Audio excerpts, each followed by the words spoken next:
We have here with us today Jennifer, and welcome to the Happy Frank podcast, Jennifer. Thank you. I'm so happy to be here.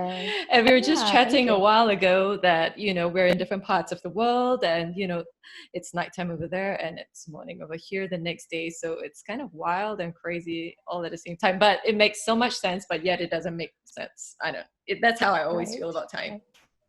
So I reached out to Jennifer because I have always been looking for someone to talk a lot more about food because I love food. Food is medicine. I know food helps so much, but at the same time, I don't really know where to go with it. And when I saw what you do, I feel like your larger picture is about helping women's health and how you love to empower women so much. And I feel like I could have replaced aromatherapy with the word diet. And there you have it. We're really on the same page of this, and which is why I really Mhm, wanted to have mhm. you on the podcast. So why don't you tell us a little bit more about what you do and your big why behind doing all of this? Oh, yes, gosh. Well, what I do, I am a registered dietitian, which basically is a fancy word for a lot of formal schooling to learn not just about food, not just about what food is and what food does and the benefits of it, but what it does once we eat it and consume it. And um, fortunately, unfortunately, that's and there's a lot of biochemistry that goes into that, and a lot of science and a lot of everything. But like I was kind of saying, fortunately or unfortunately, in the schooling part of all of that, that's sometimes where it stops. And for me, that can't stop there. It can't stop at the end of your fork or on this perfect plate in front of you, because we know we're just not, that's not fully achievable every day of our lives. And so really over the years, and I first became an RD back in 1997. So it's been a while, right? I've seen a Mm-hmm. lot of change in our field, a lot of growth in our field, a lot of expansion.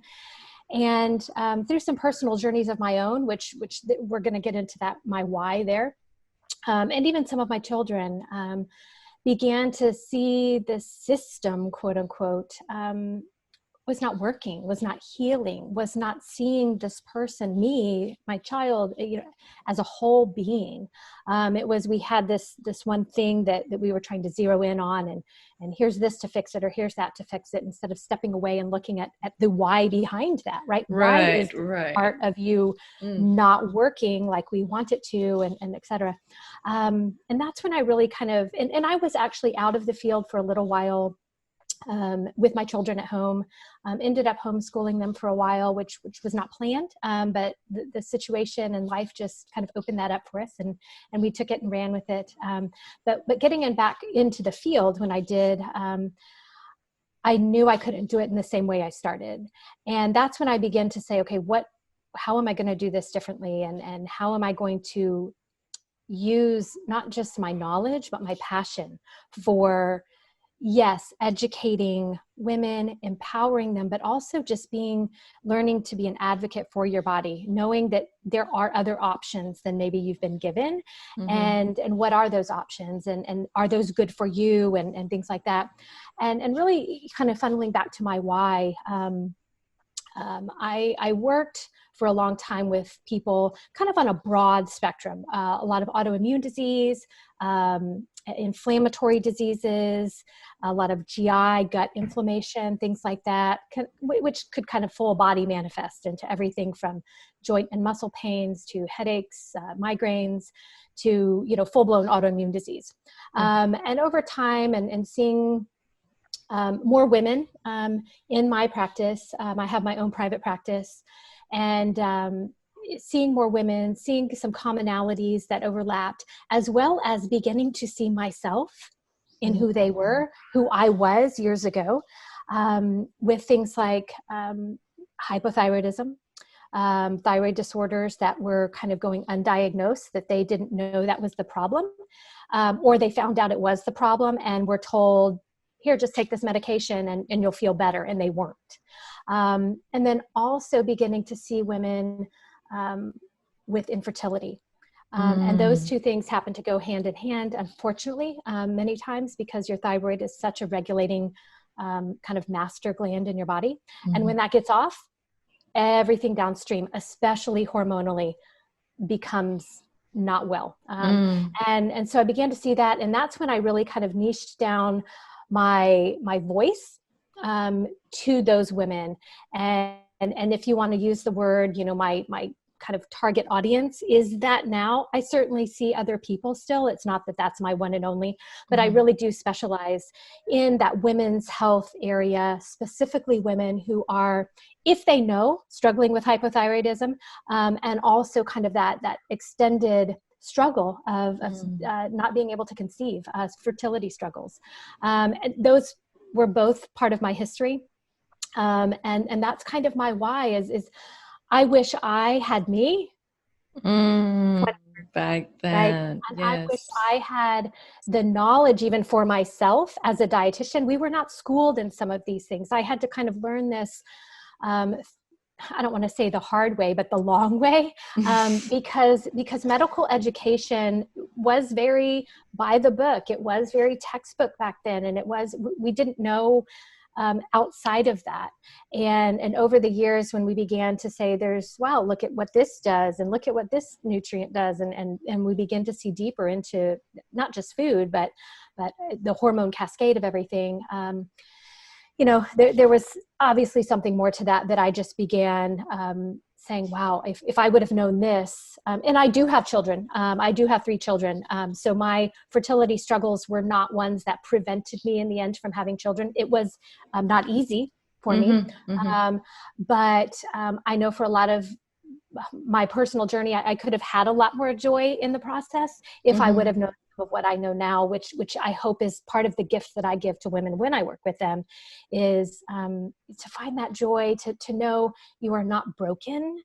Yes. There's just part of you that we need to love on a little bit differently than you have in the past. And it's not through any fault of your own. It's just, you know, sometimes we end up with things that don't work exactly the way they used to or should. And we just need to nurture that. There's a lot that can be done from a nutritional level, a whole body level, really. And so that's my why. I know that was a long answer to your question. No, that's a beautiful personal journey for me, as well as just a true passion I have for helping these women, couples. This is a couple's journey. I say women because we carry the child. Right. When I use the word you, it's always plural for me. Yes. Because you is a couple that is looking to grow that family, to give birth, as I call it, to those baby dreams and to the family of your dreams. And if I can have any role in that, what an honor it is for me to, help bring that about in whatever way that I can throughout our journey together.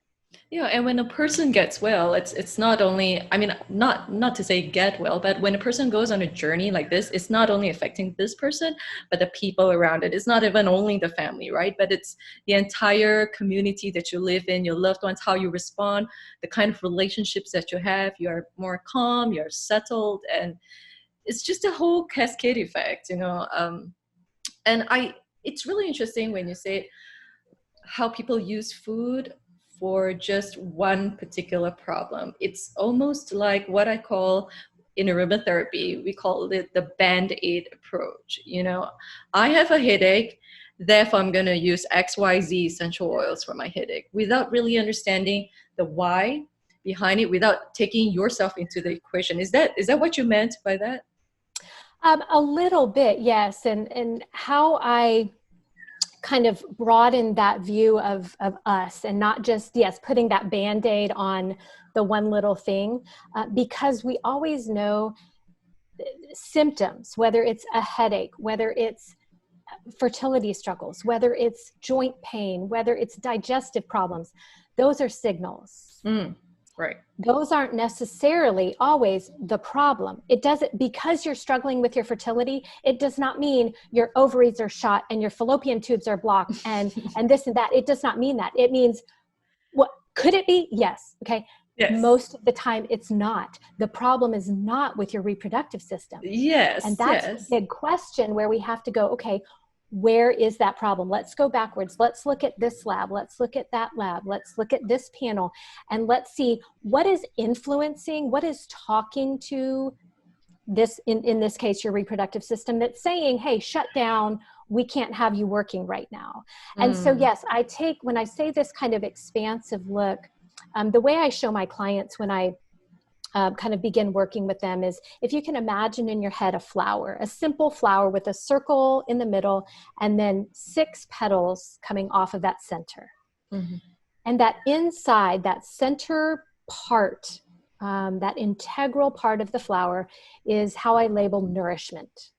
Okay, that central part. And each petal, one petal is nutritional, Mm-hmm. one is physical, your movement, your activity, if we want to go so far as to call it exercise. Mm-hmm. One is relational. Excuse me. How are your relationships? Not just with your spouse, with your friends, with your coworkers, with your family. Where is that tension? Where is that joy? Where is that nourishment in your relationships? The next petal is emotional. We need to nourish ourselves emotionally, not reactively to problems, but in a preventative sense to hopefully prevent problems. The next one is mental. Those kind of go hand in hand a little bit, but I really do feel that there's some specific mental ways to nourish yourself mentally that are a little bit different from just that emotional side. So I kind of separate those out. And then lastly, spiritually, not that I have anyone say you have to conform to this faith or that faith, but I really do think that there's power in knowing and seeing yourself within that spiritual realm of being a part, Something whether bigger. it's of something bigger, of something and someone who looks at you and says, you are worthy. You are worthy of fill in your own blank, right? And you are whole. And you are whole, and you don't have to have this all on your own back, on your own shoulders, in your own mind to control this journey, because we're so out of control. And I don't mean in a haphazard sense, but I mean, how many of us really control once we wake up exactly what's going to happen in our day? We don't. We can plan, but those don't always come to fruition. And so I think to understand that we are, as you said, a part of this whole, whether it's universe, whether it's, your spiritual God, to know that we are part of that, and that there is someone above us who finds us worthy and wants to give us these gifts. So I think that's important too. So that's kind of how I look at that whole body. Is food is one part of it. It's very essential for us all day, because we know that when we don't eat for an extended period of time, we don't feel good. We lose energy, we get sick and whatnot. But it's when you break it down into that kind of a visual, and you look at food and your nutritional nourishment being 1/6 of how your whole Of the body whole really thing, needs to be yes.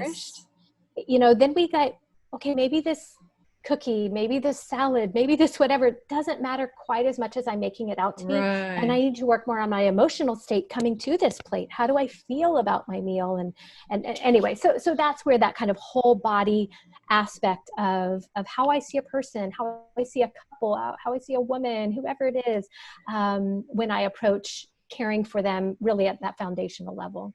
I really love that. I really love the flower approach and the 1/6 part of it, because if let's say I'm a client, and let's say I'm with you, and I would always look at I will always look at a cookie, and maybe I feel bad for eating the cookie, and that feeling bad is actually not helpful for us. And I'm just so glad that you bring this up, because a lot of times people are always focused on the recipe itself, right? Like, because I'm consulting with a dietitian, this is what I should eat, and if I'm eating a cookie, I'm bashing myself up for that. And there's just so much self-guilt that feeds into this whole thing. And fertility,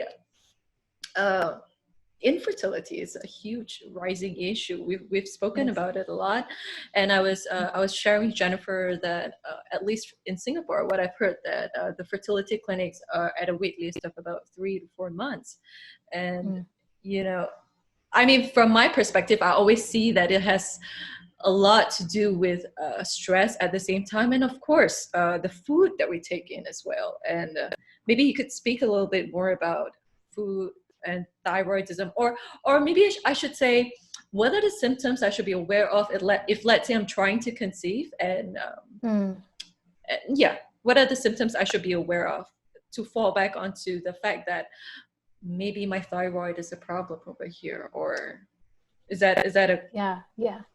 That's a great question. Yeah. And yes, I can answer that. And, when we hear that word infertility, it's a very final word. To me, it feels kind of like a dead end, like, oh, well, if I'm infertile, then there's what more is there, right? Can you get refertile? It's such a dead end word. And some have even likened it to receiving the diagnosis of cancer, what it does at a deep emotional level. You're right. Such a finality to it. It is when you're, it's just, okay, you're done. Right. And so it's like, there's no going backwards. So, as I use sometimes the word subfertility, or just keeping that fertility word in there, you're struggling with your fertility. Well, we'll kind of work with it, and instead of force it, loosening up the ages. Yeah, exactly. But some of those symptoms, if it's specifically thyroid related, can be, unfortunately, for some people, just those fertility problems can be their symptom.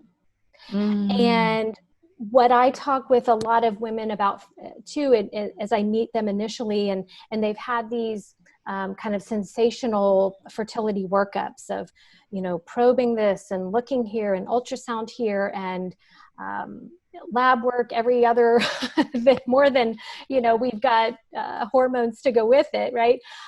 They've had all of this work done specifically focusing on all their reproductive organs and hormones, but nothing beyond this little, what I would say, 8-inch window where your abdomen is, right?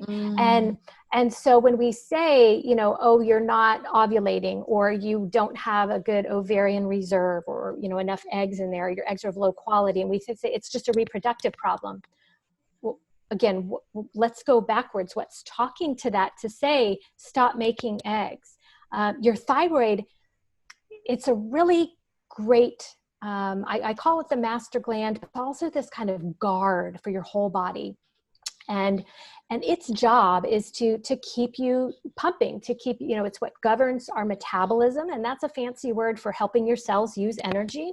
And as it's working, if it's starting to kind of, whether it's through physical damage or cellular kind of misspeak between the cells, and so your thyroid hormone isn't being used well, your thyroid, as it slows down and it slows you down, it kind of speaks to your reproductive system to say, we cannot even really keep her going right now. The last thing we need is to try to sustain or grow a new life. Right. Shut down. Let's turn this switch off, because we want to protect her and we want to protect a potential life. So it has this way of keeping you safe. And that's kind of its way it talks to you. Now, some other symptoms typically that we might see with hypothyroidism are a little bit more, I would call general sense. Stepping back from something so kind of extreme, I'll use the word as infertility, or any of these kind of ovarian, diagnoses, things like that.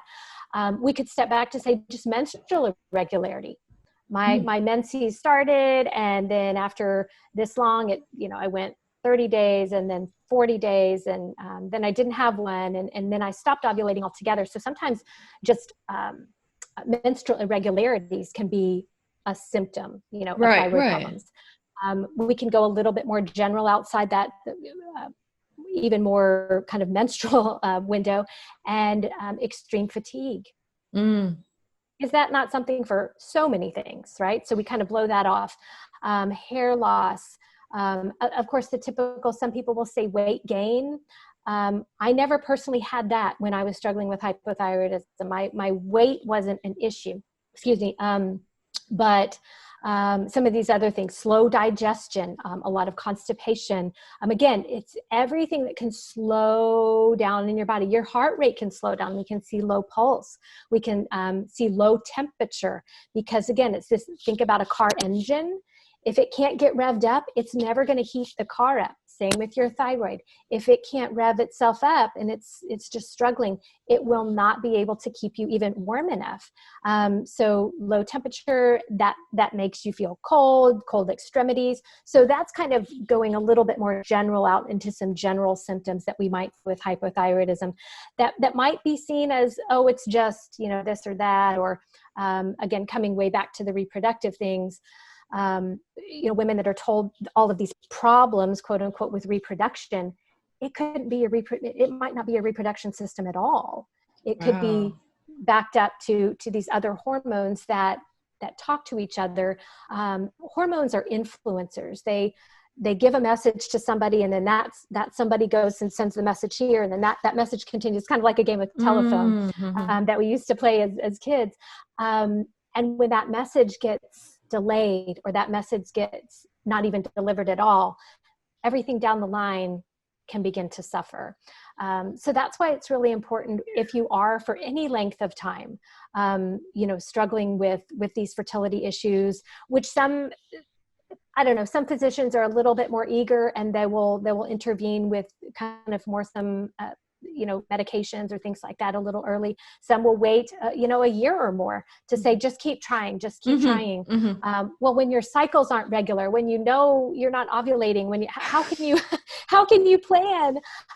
So looking into that full thyroid picture, to look at every single lab number that the thyroid has, not only just for what they are, but comparing those to each other, can be such a huge answer for a lot of women, of couples. Thyroid affects men. It affects women more because our other hormone, estrogen effects.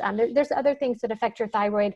So we have a little bit more, unfortunately, in that realm than the guys do.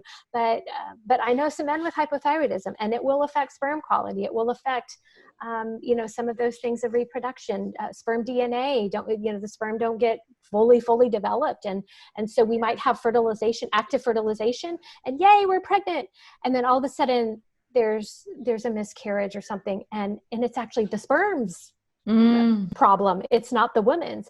And so looking at some of these factors as well for, again, when I say you, the couple, really can answer some of these broad spectrum to see what can we do if it is the thyroid. I mean, there's a lot of other things I look at, but it's usually something that can be, I'll use the word easily fixed, or easily at least treated, to get that thyroid back to kind of back up to par where it needs to be.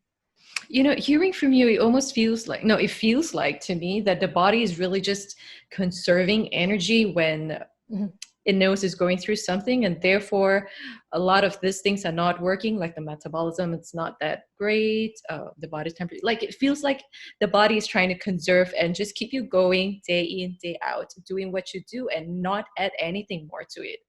That's the first thing that comes across so strongly to me, which I've never really considered about it. Because for me, like, I have migraine, and then I know like when I lack rest and then the migraine hits, it's as though the body is telling you, enough, I'm going to immobilize you now, go and sleep, and that's the kind of intelligence the body has, which is so beautiful, and that we fail to work with it a lot of times. We just fatigue, when I was talking to a lot of people, this bunch of people, and so many times fatigue always comes up, and it's like the main thing for so many people, regardless of what kind of issues you have, but it's like at the top of the list for so many people. And yes, you're right, we dismiss it, we just, it's just tiredness, and then we go about day in, day out the same thing over and over again.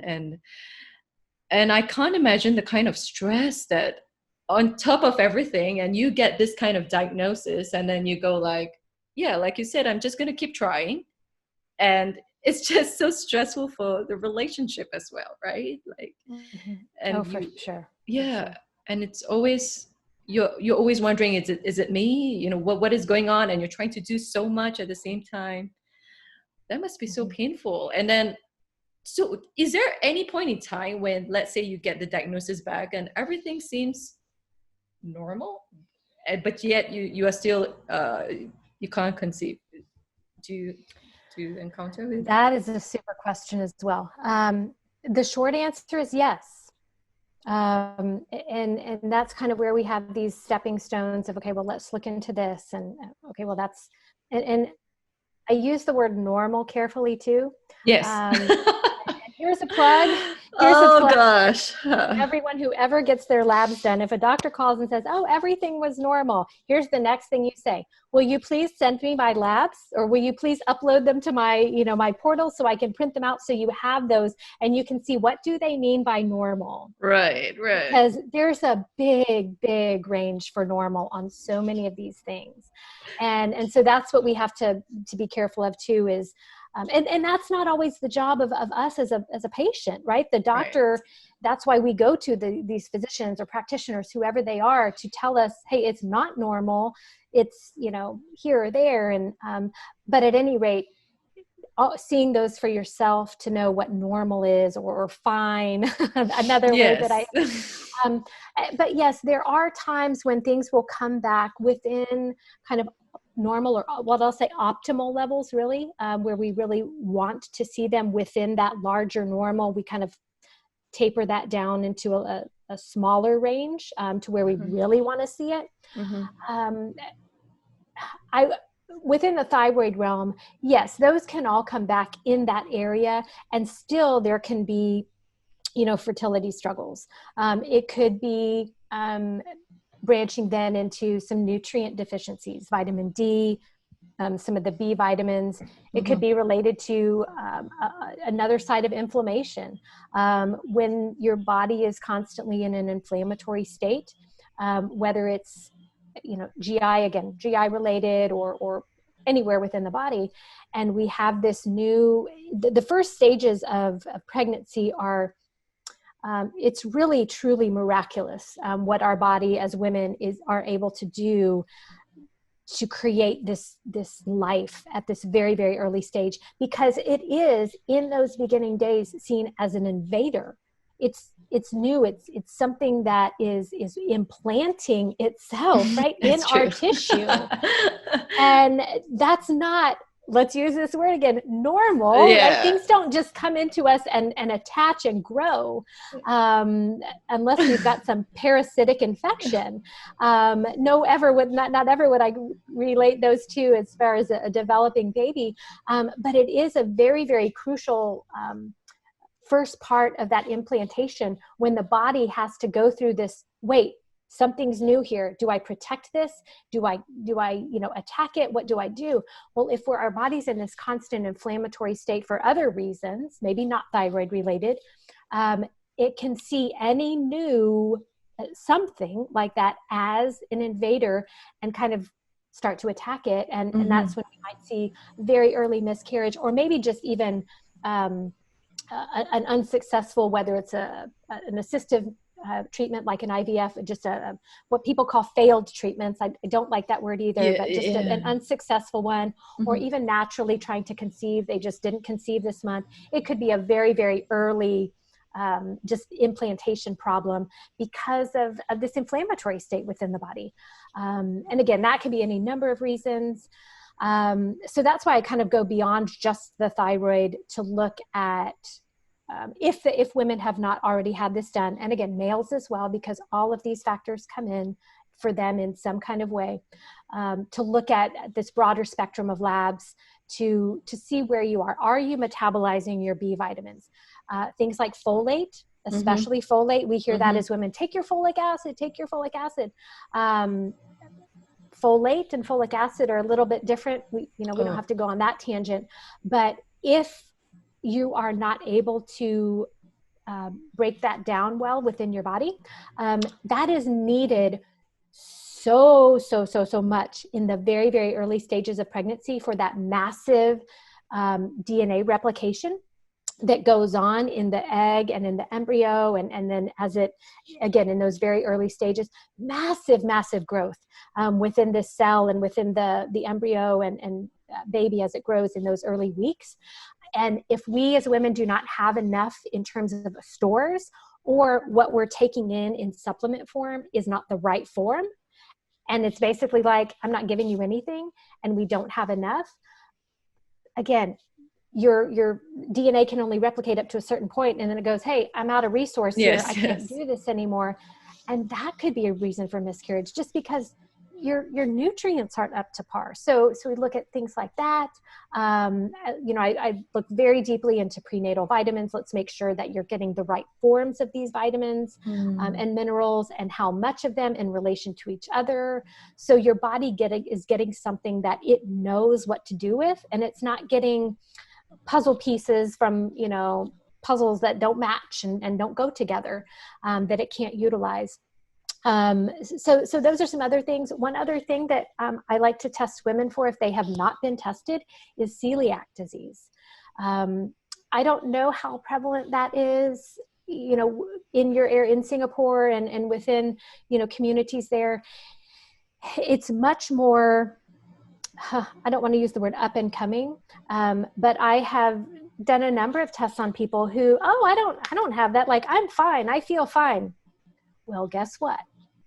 Yes, you do.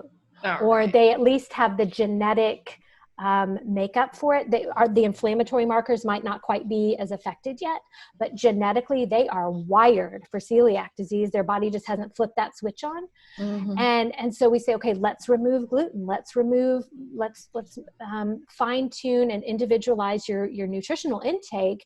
So we're not giving stuff to your body that's, like foreign viruses coming in all the time. Because again, when they're seeing this attack and tissues being attacked and things like that, it's just this war zone for your body that it's not going to allow this new life, because it wants to protect you and this new life. And so that's when we see some failed or struggles continue, unsuccessful pregnancies and such.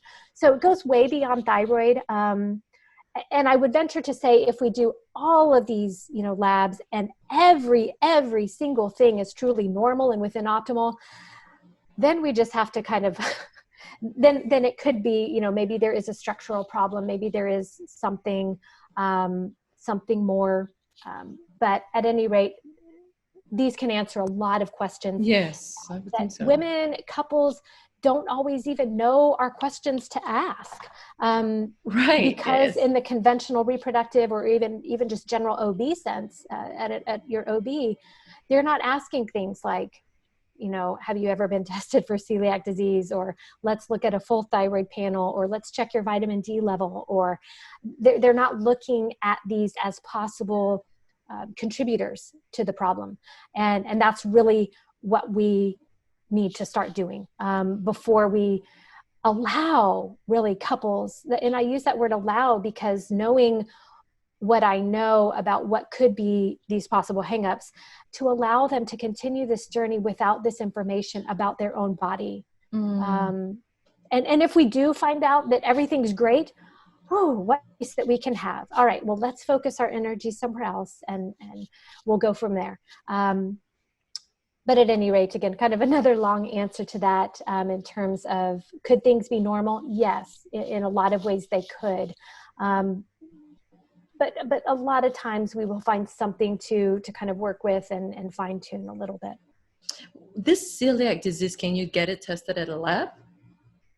You can. The lab that I use tests not only for the genetics, which you can be hardwired for celiac disease and have and carry the genetic code basically to be able to manifest celiac disease, but never present with it actively, for years or ever, depending upon your lifestyle. It's an autoimmune disease. So autoimmune diseases need a couple kind of check marks before they're fully triggered and fully manifest themselves. And the one I use also looks at kind of some of the pre-inflammatory markers against some of the gluten proteins to see, okay, maybe you have these genetic, switches, or you're wired for this genetically, but your inflammatory markers really aren't super, super high yet, or measurable at all. So that's good in that we haven't gotten to that full-blown tissue damage and all this, but we know, okay, this is not something you should have. I think there's so many labs now where we could walk in as clients or patients and request labs. So the short answer is yes, you could probably, in a lot of places, get that done. And the important thing, a lab is a lab, right? You can get any great, or good, what I would call lab results, but until you have somebody interpreting those, really the way they should be at a deep level in relation to other things, in relation to your history, who you are, that's when those lab values and answers become really helpful and really great, rather than just, I got this test done and it says this. Well, what now? What, but the short answer is yes. A lot of those labs can be done as patient, as just, walk in, I want this lab done. Okay. So yeah, it can be it's a lot easier now than it ever was before. And if, like what you said about the inflammatory markers, and I feel it's so important that people need to know that we're not just looking at one part of things, that we really need to look at the whole again, because every time we get lab results or something, we hone in on that and then we forget all about the others. And it goes back to the petals of flowers that you brought on, and I always feel that in any case, if all the lab results come back normal, then maybe it's those other petals of flowers that you need to nourish, right? And it's not just that one thing. Exactly, for sure. Because, I use the word, which we're all going to feel and see and experience something different as I say this out of my mouth, but stress, right? That can be experienced by us in so many ways. And the stress itself is not the problem. It's our response to it. That's right. And if that's something that we can learn to, work with, hopefully, we can't all prevent it. Things are going to happen that we are going to react in a way that's outside of our comfort level, and we know what we should. But yeah, stress can be a disease causer in and of itself, with rising cortisol levels. Again, another hormone. It's a good hormone. We need it. But when it sticks around too long, it's like, okay, it's time for you to go home now. Yeah, it doesn't. Yeah, and it doesn't. And that's when it causes the problem. So yes, it can absolutely be some of these other things, whether it's mentally, emotionally, reframing our thoughts, recreating our beliefs, retelling ourselves a different story, and changing those beliefs into different thoughts that create a different reality for us. Because the longer we stay in this reality of, oh, I'll never do this, and I can't do this, and my body's this, our brain will scan the environment to confirm that. And it keeps us there. So even reframing with affirmations, with even very brief journaling, gratitude, some mind-body practices, whether it be some certain types of yoga or breathing, or all of these things combined, little bits here and there, can work to really nourish our body at a very, very deep level, at a statistically significant level, when you look at what some of these things have done specifically for couples walking through infertility, and how it has helped them to conceive, beyond just somebody telling you, oh, just relax, right? Oh my gosh, please don't tell anybody that. Yes, it's so like, I can't. Yeah. When you make it a very active process, it becomes something different, and it does metabolically change you. And sometimes the change that we see is that successful hormone balance and things like that. And so, yeah, it goes far beyond, just a lab value, just a plate of food. Yes. It's a synergistic effect of all of these things in our lives. Speaking of a plate of food, are there any foods? How do you identify if the food is stressful to your body? Oh, that's a super great question. Um, Here's what I tell people from kind of like a very general sense. If you eat a food, like somebody will say, oh, I know this bothers me. It gives me an upset stomach, or it sends me to the bathroom or something, but I don't care because I like it. Mm-hmm. Well, if it's giving you an obvious symptom Yes. and response, we know it's doing something deeper that you can't see or feel. So it's Right. probably not a good idea to keep including that food, even though you think it tastes good. So Yeah. let's get that one out for a while, see what we can substitute in its place, or just take a break from that and see what that does. There are a lot of things, though, that we can't necessarily put a finger on. This is another very, very individualized test that I use. Not on everyone. Everyone does not need this. It's very specific, and it's kind of for one of those who they've done it all. They have done it all, and now we're like really under the microscope going, let's like look under every nook and cranny here. And it is a food sensitivity test. It's very different than the ones we see out there that kind of do these, gazillions of foods, and it tells you, avoid these 50 things and you'll be fine. You're like, wow, okay, I can't even eat. Talk about taking joy from your life, right? But this one looks very specifically, it's not food allergies, it's sensitivities. It's very different because it works at a level that, like I said, we can't always see or feel. These are very delayed reactions. Going back to, you mentioned a migraine. A migraine can be presented for any number of things. If it is food related, it could be from something or a combination of foods that you ate 3 days ago that finally, through this cascade of reaction in your body, made its way to saying, here's a headache, joint pain, chronic fatigue, a lot of GI distress, things like that we don't necessarily eat it and feel bad immediately.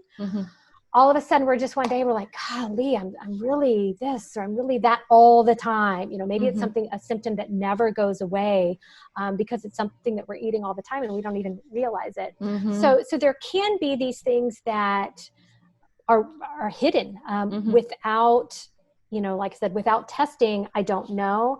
Not everyone needs that. We can start with kind of this broad general, if I see things in someone's intake, I have them fill out kind of a 3-day kind of intake when I first start working, just to get I just want to see an overview. Like, what is your diet like? What are your, nutrients like in terms of what you get?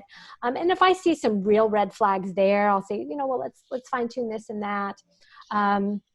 So that's very individual. I see, every person is kind of unique and what they need. But there can be a lot of hidden things with foods that we don't necessarily feel or see right away. And that just takes a lot more looking. And if we're at that point to do that yet in your journey. So this food sensitivity, you can walk into a lab and do it as well, or no? No, this one you cannot. This one has to be done through a practitioner who has gone through we go through an extensive training. We, have to test through this, and it's not just, oh, here's your foods to avoid. Bye, good luck. There's a very strategic process because with a lot of food sensitivity or allergy tests, rather, they give you a list of foods to avoid. And that's it. It's like, okay, well, how long do I avoid them? Is this a forever thing? Is this 2 months? Is this a year? And this one, it works backwards. I work with what are we going to include? Okay. And my goal is to add to that abundance. I want you to begin, yes, in the beginning, we're going to narrow it down a little bit because we're trying to kind of cool down that inflammation and really turn that dial down to let the body rest and let the body heal for a couple weeks. And then we begin to add more foods back in because the goal is to tell the body, these are safe. Don't freak out over chicken. Don't freak out over spinach. Strawberries are fine. Chill out, So we want to tell the body, these are fine. These are okay. Yes, if we, see some real severe, levels, we'll take those out for a longer time.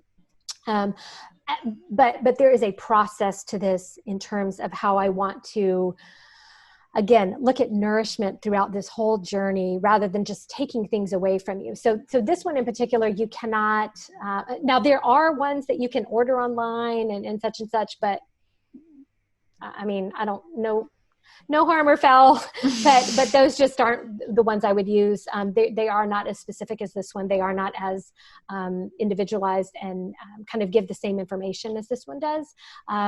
It tests a whole different spectrum of your immune responders that we have in our body. We have a number of them throughout our white blood cells. And some of those tests just look at one small kind of sector of that.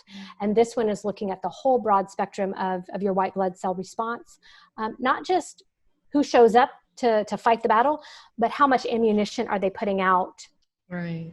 In terms of chemical, response, histamines, prostaglandins, things like that cause the damage. How much, that's what we're measuring, is what is that chemical inflammatory response from these cells. And so we know which ones are most reactive and work with it that way. So a little bit more individualized and specialized in that regard. And if, let's say, this is a very generalized question, but if let's say we take specific steps to eat well according to the suggestion, yeah, how long does it take to see the results? Or is it because I've eaten this for the last 20 years, it's going to take me, I don't know, another 10 years or so before I see results by eating well? Or does it correlate like that, or no? Specifically for something like this food sensitivity test, or just in general? In general. Let's go with general. Depending upon the severity of what you're feeling physically and what those foods are that I think when I see and you tell me and I can kind of gauge what I think is causing some of the issue. Some of those are pretty big responders, pretty big instigators in terms of problems. And sometimes when we pull those out, within a couple weeks, we see, wow, I'll use the word dramatic difference. And sometimes it's not so, again, dramatic, depending upon what your symptoms have been. But a lot of, I did some work personally on myself a number of years ago. And some things I knew over the year, I know this is, I was kind of one of those ones. I think it bothers me. And I remember when I was little, I think it would bother me, but I like it too much. And so I'm not gonna, whatever. You justify it. And finally, when your body finally goes, okay, like you mentioned earlier, I'm done, like help.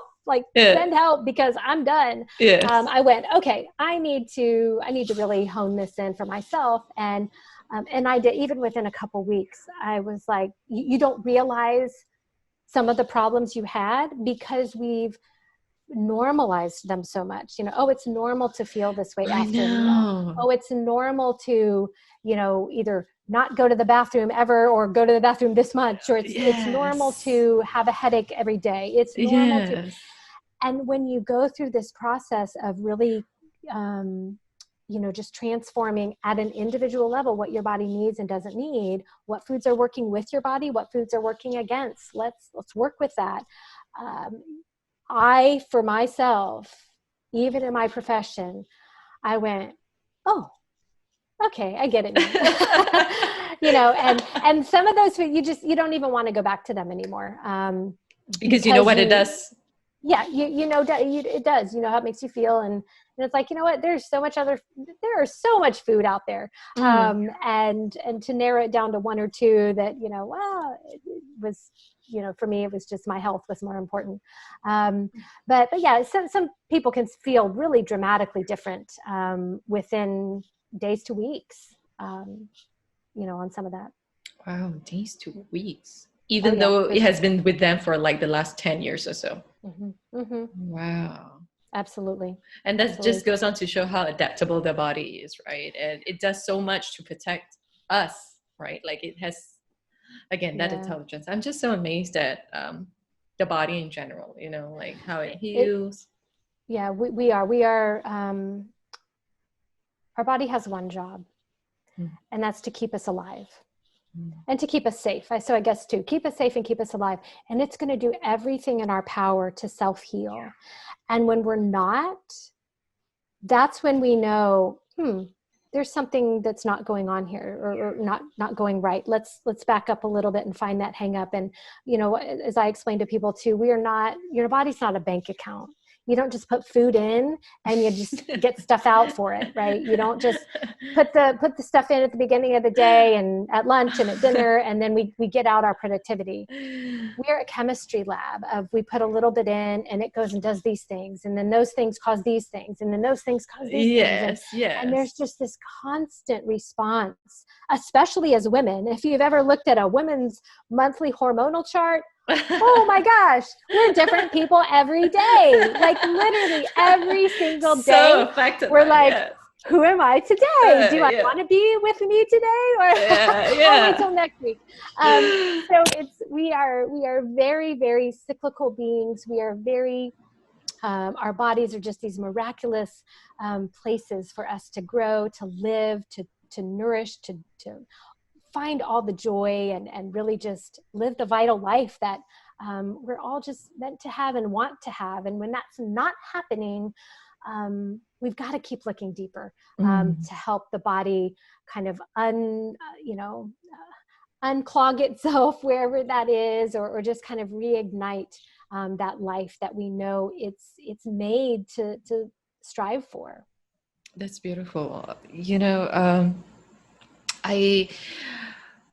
I just sometimes feel our mind, they always say so many other practices bring mind, body, and soul together in one place. And sometimes when we are struggling with that, our mind and body are in very different locations right now. Our body is here and our mind it's over there.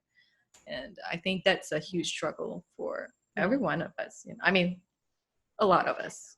It is. And you bring up a great point, especially, if we circle back to fertility. If whether you've had losses within your fertility journey or just struggles, inability to conceive or whatever, those are traumatic experiences. And if you add that on top of true traumas that you've had in your life, big traumas, big T's, little T's, those add up. And if we are not able to see our bodies, and that's the other thing, going back to that infertility trauma, we begin to kind of internalize that as, well, see, I'm broken, or this is not working, or I'm destined for this. Well, it's not going to work again this month. And it's not, we have this negative, and then we begin to turn that into, well, I don't even like my body, and it's broken anyway. And I don't even feel like I'm, able to give my husband or my spouse or my partner what he needs. And I'm not even a woman. And it turns into this vicious spiral of, now I hate even who my body is. That disconnect, when we have that disdain and that really just unpleasant taste in our mouth for who we even are in our physical self, that mind is not going to find a body to heal. It's not going to be able to produce life, much less within yourself, than another truly new physical being within you. And so there's a whole lot, again, going back to that kind of a mental and emotional and mental kind of petal of my flower. There's a lot of mind, body, and we say that as a kind of catchphrase now, because it sounds cool, but it's so true at its essence. If we don't have that connection, and that healing, joyful aspect of who our body is and who we are within our body, our mind doesn't want to nourish us and nurture us. So yeah, there's rejects. a great yes, that for sure. It rejects who we are and any new life within it. So that's a really, really important part that you bring up, is that mind-body connectedness. Not in a cool faddish sense, because I think we see that thrown about a lot now, but in a true metaphysical and cellular sense of beginning to reconnect with a body and learning to love who you are, who you have been made to be, and everything that that is within you currently, and the potential that will continue to grow into. That is so nice. You, I mean, I didn't see, I mean, I thought we were going to talk a whole lot more about food, but I really love where this is going, because it's so important for people to hear this. And sometimes my audience can be listening from me, but, they get so much more from listening to someone else saying the same thing, or, just putting it in a different way. And it just, it just opens up a whole new way of seeing food. And even when you say it like that, and we women, we beat ourselves up so much. I don't know. I just feel it's a very woman thing to beat ourselves up for some reason. I've talked to several men, and they don't seem to have much problem with that. I don't know. Yeah. But we find all kinds of ways. Yeah, we find all. We do.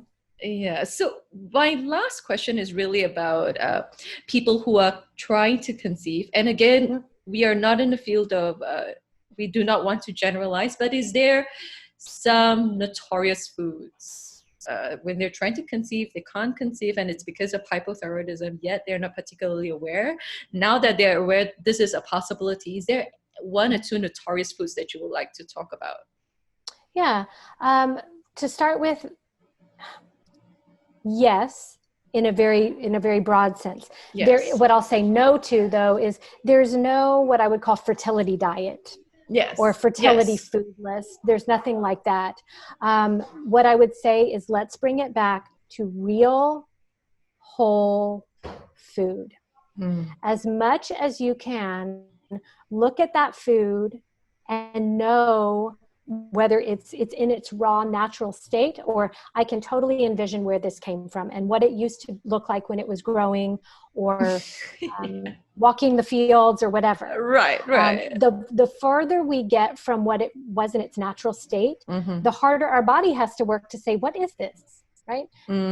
So as much as we can keep it to real food, and people ask, well, can I have recipes? Can I have recipes? I'm like, keep it simple. Yeah, really pick simple. One food, one vegetable, one meat, one fruit, let's keep those simple for now. And let's not worry with sauces and spices that we've got to go to 5 stores to find. And all of these, you need these 16 ingredients to make a chicken dish, no, let's just start with chicken. Right. And salt and pepper, or garlic, or your favorite herbs. Keep things simple, keep things colorful, color.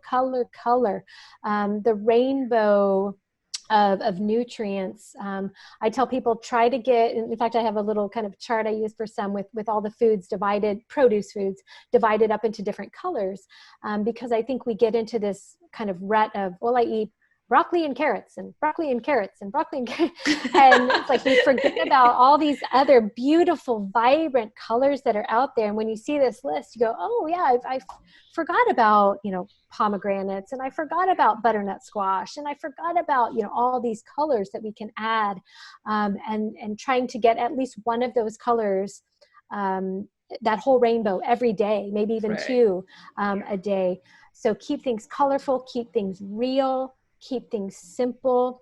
The more we can stay away from a lot of boxed and processed foods, the better. We're all going to touch those and get into those daily. It's okay. Again, let's not go into beating ourselves up. But if that's not our norm all the time, I have to open a package to eat my dinner. It takes a little bit more time, it takes a little bit more prep. But if we're talking about this long journey, this marathon that we're on, not just a sprint overnight, take some time. Pick one new vegetable when you're at the store next week and say, I don't know what I'm going to do with it, but I'm going to figure out what that's going to be. And then the next time you're there, maybe pick a second new one and just add to it in a way that is going to be successful. Don't clear out your pantry tonight and start over with everything new tomorrow. Nobody can do that. Yes. But just getting back to those real, simple, whole foods that your body uses, that's rich in color, rich in nutrients. That's where I would start. That's really where I would start. Such precious advice. And I know that because when we're going to talk about diet, I was like, oh, there must be some foods we have to avoid. And oh my gosh, those are those foods that I love. And, it goes down that spiral, right? And this is so precious. And I always tell my mom that actually, that was what I always tell her, like, if you see it running and growing on, if you can see the food here growing on the trees and running around, that's natural. That's what we should be eating. And I love that you say, go and pick a new vegetable, because sometimes we stay in our comfort zone so much. We're such creatures of habit, and that's why the broccoli and the carrots. Yeah, broccoli, carrots, we'll maybe throw a green bean in there or something, right? But we know what we like, we know what's easy, and we keep it at that. And there's a lot of other life happening, and most of it's going to be that. But every so often, every trip to the store, pick one new thing, just one, not 10, not 5, right. Just one, and say, well, what can I do with this? And maybe it's just a new veggie that you can eat raw. You don't even have to cook. You just wash and cut up, and there you go. So just one new thing to kind of, inspire the taste buds and go, oh, that was kind of tasty. A new discovery. I'll try that one again. Yeah, exactly. The body needs that. The body needs different nutrients, and they're all different colors for a reason. They all do something different within us, and it's great to kind of keep giving that rainbow of nourishment every day. Thank you so much, Jennifer. Where can people find you? On Facebook, Instagram? What's your handle? Yeah, absolutely. Instagram, I am Gen Z Nutrition. So JENZ Nutrition. I'm not on Facebook as well. So Gen Z Nutrition both. And then my website is jenniferzuconi.com. That's and it. you have a free PDF. Yes, I do. It's the most robust thing I have ever put out there. And I'm really excited about it. I really love it. And it's just at my website. You can go to jenniferzuconi.com/guide. You can get to it from my website as well, just from the homepage. You can, find it there. But it's my website with guide after it. And it is kind of what we talked about at the beginning. It's a functional lab guide that goes through all of these labs that I'll say are never talked about as being possible contributors to your fertility problems. It doesn't just go over what these labs are. It goes over why are these important for you, for a woman, for a man, as your partner. Why do you need them? I've got kind of a little lab kind of checkoff sheet in there for you personally to know if you did have these done, when were they, what were their levels. It's very interactive in that regard. It's deep, but I wanted to do that because that's not what we get. And women who are on this journey, couples who are on this journey, they need the information. They're not here to just take the next 3 helpful tips and move forward. They've gone through that. They've done that. They need the answers. And this guide gives you the ability to see the potential in what these answers can do for you. These are labs that I run for my clients as well. It's one lab draw.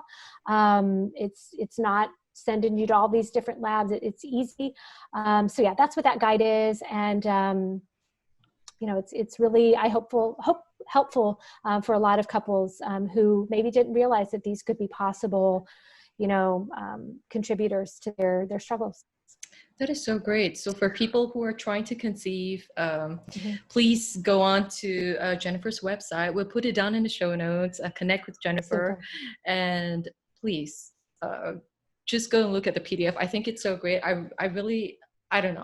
I don't think I've come across such resource before, and I'm going to forward to so many friends as well who are having issues with this. Thank you so much, Jennifer. Thank you. Well, it's been a pleasure being here. Thank you, Quan. Oh, thank you so much.